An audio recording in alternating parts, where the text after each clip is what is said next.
Hey everyone, welcome to episode 20 of the Fiberista Files. Today is Sunday, January 23rd, 2011. Alright, you'll notice that I'm in a different background again today. I'm trying desperately to find a place to podcast that doesn't have the ugly wood paneling showing through that's all over my house. My craft room is not heated and we keep it shut in the winter, and today is, I think, the coldest day it's been in 2 years here in Maine, so it's too cold to be up there. So until some warmer weather hits, I'm podcasting downstairs, hence the ugly wood paneling you probably saw last week. I had this whole big episode planned out, and I will probably still do that episode. I might make it episode 21 or something, about preparing for show season, because I am preparing for show season. I'm in the midst of that. I have been for quite a while. But it's been a very exciting couple of days here, and I wanted to share that with you much more. So that's what today's episode is. It's sort of a hodgepodge of look what I did.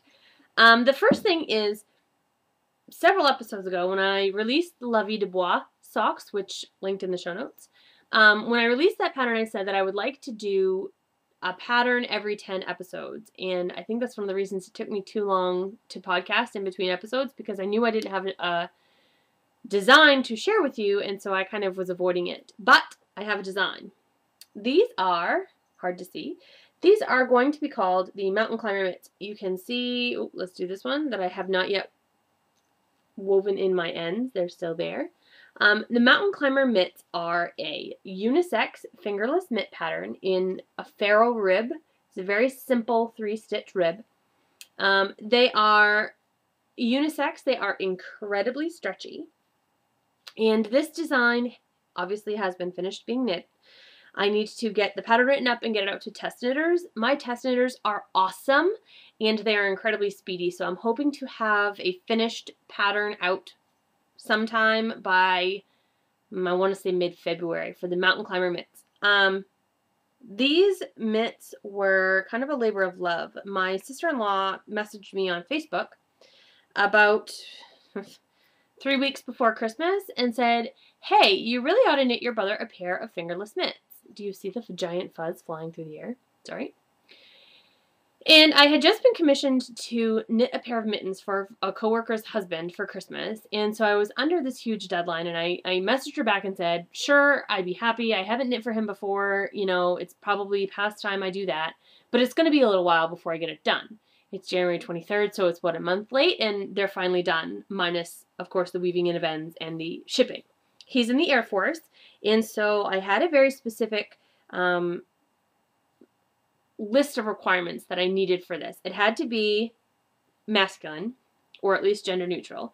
It had to be either navy blue, olive green, or charcoal gray, because it has to go with his uniform. It has to be stretchy because he has pretty bad carpal tunnel, and so they have to stretch because his hands and wrists actually swell. They had to be long. They had to go, quite a ways down into his sleeves, and they had to be not bulky. They had to be thin. This sock yarn that I'm using is actually not Highland Handmade. It's funny how that works. It's Patton's Croy. I don't have the ball band here with me, it looks like, so of course not. I have just the bits that I didn't use. I used a ball for each mitt, and then there's this much left over. I went with the Croy socks because it was a charcoal gray. It was a washable wool.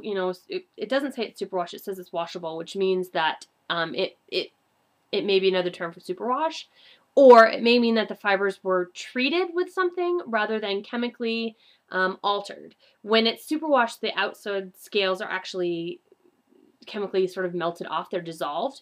Where washable wool, according to Clara Park's Knitter's Book of Wool, which if you haven't read, you need to read. I'll link that in the show notes too. Washable wool can mean that it was actually, the fibers are coated with something to keep them from felting. So whichever way, it says washable. I'm going to take them at their word.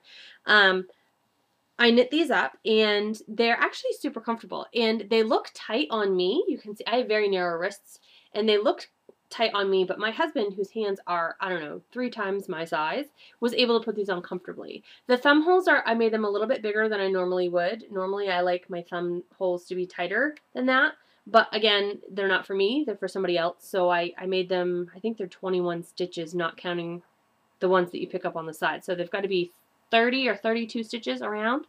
And that's a good size for a thumb, I think. If there's a little bit of a gap, I don't think you'll mind so much.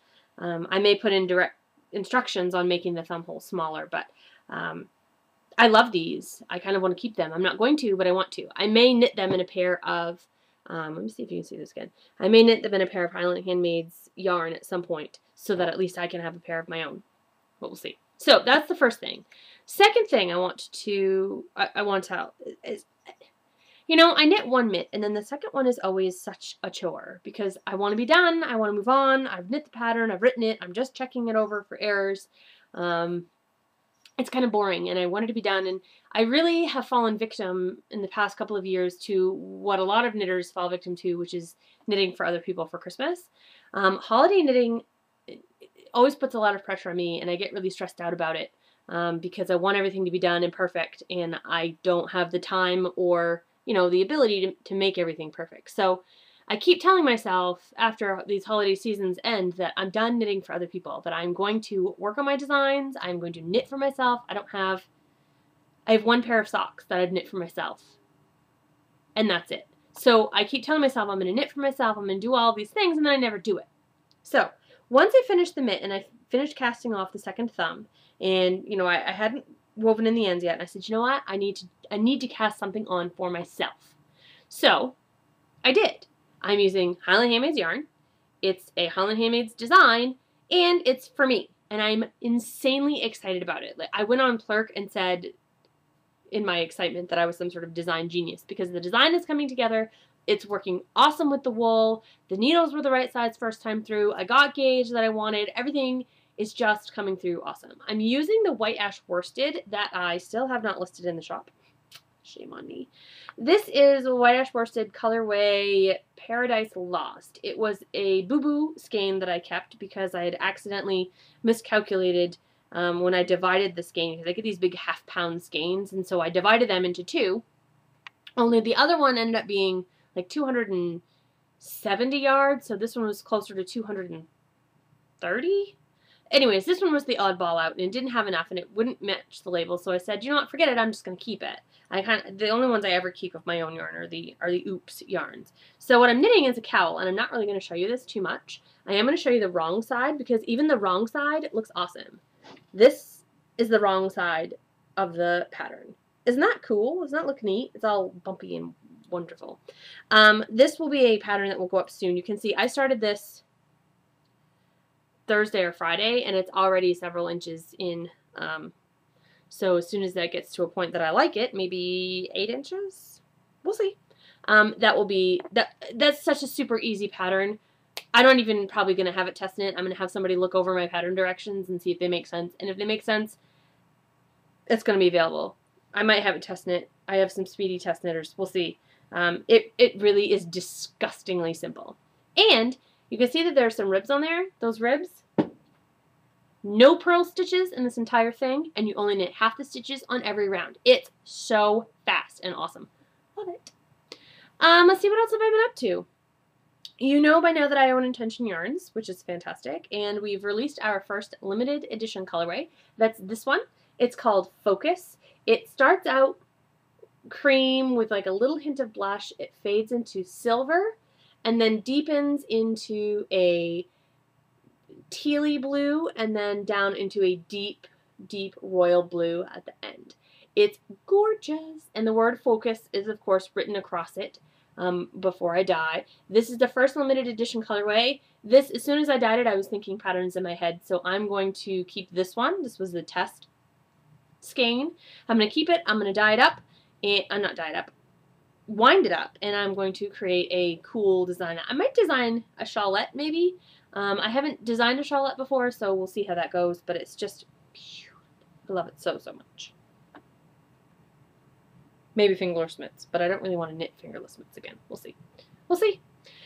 Other than that, the only other thing I have to share with you is I told you about all the fleece that I had purchased from, the alpaca fleece I'd purchased from a local lady, and I had also bought some wool at Fiber Frolic, a fleece, and I've been processing it. It's a slow process. Slow process. Scouring fleece takes a long time because every time whatever you put in the tub or the sink or whatever has to be 2 washes and 2 rinses. It takes a long time, especially because you're trying really hard not to felt it. So this is what I have. This is a Cotswold Romney cross. You can see that like the tips are curly like the Cotswold, but the base is kind of crinkly, almost like the Romney. It's black but tipped in brown, and there's some silver shot through it. This is still kind of got some dirt or something in it. No, lanoline's all out anyway. My husband's uncle came through for me in a huge way. I was complaining about how long it takes to dry the fleece, because that's what I have to wait so long for. I have to wait for it to dry before I can do the next load. And he said, well, I've got one of those sweater dryers, you know, and we don't ever use it. Do you want it? And after I got done boggling for a minute, I went, yes. So for free, I got a Hamilton Beach sweater dryer. I will try to post a picture of what it is down here. Mine's over there. I'm not going to get up and get it. But it has huge, ginormous screens. There's 4 of them. I can fit almost a whole fleece on those 4 screens, and it blows air, cool air over them the whole time. So in about 24 hours, I have a complete wash, dried, scoured fleece. All I have to do then, once it's dry, is bag it up, and I'm going to take them all to a fiber processor, and have her use a machine carder and card them up into roving. And that will be for sale in the shop. So that's about as businessy as I've gotten so far. I will talk to you about rates and all that once I've actually spoken to her, because she doesn't know I'm calling her. So that's all I've got for today, guys. I'm sure I'm going to have to edit this a little bit. So until next week, when I hopefully see you again, happy spinning and knitting.